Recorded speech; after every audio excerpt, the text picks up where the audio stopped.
Tout d'un coup, nous, en pleine nuit, à 3 heures du matin, on apprend finalement que Jerry et Kate McCann s'apprêtent à prendre un avion dans quelques heures pour l'Angleterre, alors qu'ils avaient toujours promis depuis le début de rester au Portugal pour aider l'enquête. Finalement, ils avaient complètement changé de position. Alors, est-ce que c'était un aveu de culpabilité? Ils avaient bien évidemment reçu l'autorisation des autorités portugaises, sans qu'on sache d'ailleurs comment ça a été négocié entre la Grande-Bretagne et le Portugal. Nous n'avons joué aucun rôle dans la disparition de notre fille chérie, Madeleine. Le lendemain de leur départ, le 10 septembre 2007, les résultats des analyses du sang trouvés dans l'appartement 5A tombent.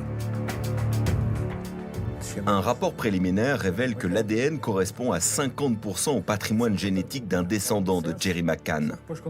Dans le rapport final, il est dit que le profil d'ADN correspondant à Madeleine McCann pourrait correspondre à n'importe qui.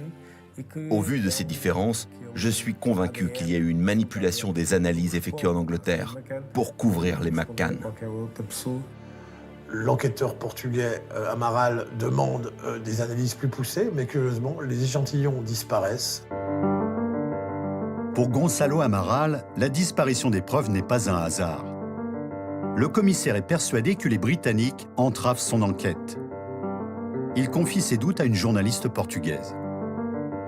Il trouve que la police britannique va toujours dans le sens des McCann, mais jamais dans le sens de son enquête. Il le dit donc à cette journaliste qui, elle, en fait les gros trites. Ça devient un scandale et les autorités de Lisbonne décident de lui retirer l'enquête. Quelques jours plus tard, Gonçalo Amaral démissionne de ses fonctions.